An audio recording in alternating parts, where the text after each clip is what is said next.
Meditation of the Day with Gisele. Psalm 46 verse 10. He says, "Be still and know that I am God. I will be exalted among the nations. I will be exalted in the earth." It is curious that the verse begins by God saying to be still. And when he says to be still, he is talking to our soul. Our souls get agitated when the wind blows a little too fiercely. Consistently in the Bible, Jesus asks and even commands us to trust him and to have faith. We need to have faith for our salvation first of all, and for the other aspect of our life as well.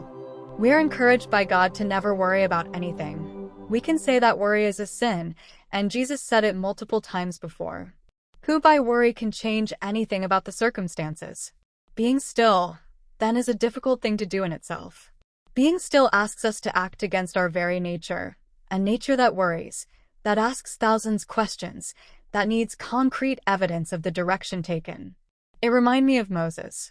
God appears to him and makes big proclamations, but the beginning of Moses' ministry was a disaster. He went to Pharaoh and Pharaoh punished the people of Israel because of his message. Moses could have thrown the towel at this point, but he went back to God. It happened again at the deliverance of the people of Israel from Egypt. They are out, everything is good, they are going on their way, and then the Egyptians appears behind them ready to slaughter them all. But what did Jesus said to them then? He said the famous sentence, "The Egyptians that you see today, you will never see them again." Another way to say, I am here with you, and I have the situation under control. The people of Israel were absolutely terrible at being still. They were the worst. We can just look at them to have a perfect example of what not being still actually means. After crossing the Red Sea, they were worshiping another god because they did not hear about Moses for 40 days, complaining about being thirsty, complaining about food, complaining about the heat, growling against Aaron, growling against Moses. They actually tried to replace him a few times, gossiping, disobeying God at every turn, thinking that knew better, lacking courage to seize Canaan when prompted to, growling against God that supposedly he leads them out of Egypt so they can die in the desert. And because of their restlessness, they did die in the desert. They were not supposed to. They were supposed to walk with God and be patient, but they made things difficult for themselves, and a 2-week trip to Canaan became a 40-year wandering. See, here are the consequences of not being still. But the people of Israel are a representation of us. That is exactly what we naturally do. But being still is extremely crucial in our journey with God.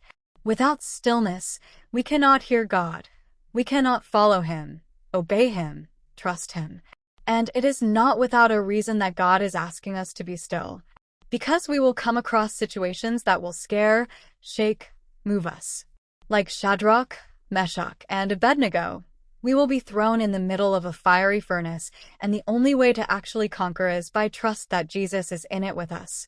Tribulations are not only inevitable, they are a promise from God.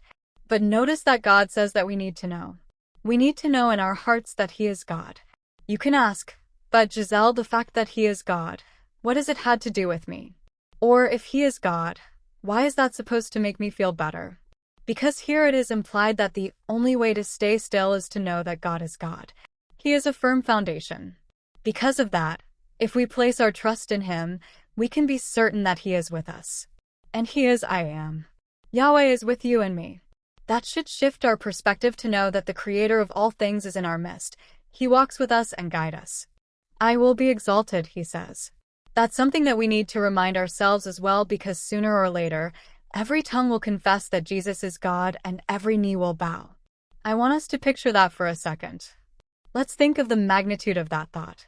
Thinking about all the skeptics, all the people mocking God and mocking us, all the people saying that Jesus is not God, he is not the way, all those smart people with a lot of diplomas that refuse to believe, that try to find every way possible around it. Think about all the people from other religions that claims that their ways also will bring people to heaven. They are all just delaying the inevitable. They will all say it. They will all confess that Jesus is God. And think now about yourself.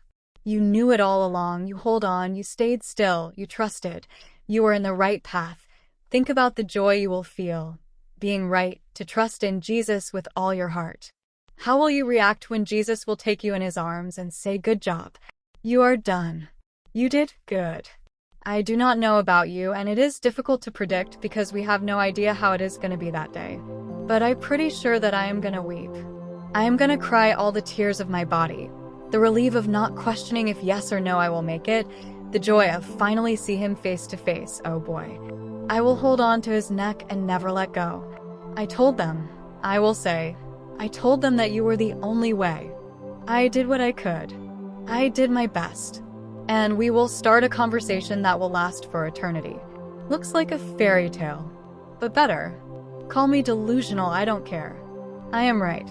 I am right to trust Jesus. You should trust him too. Because he gave his life for you and he loves you more than you can even imagine. And that, my friend, is good news.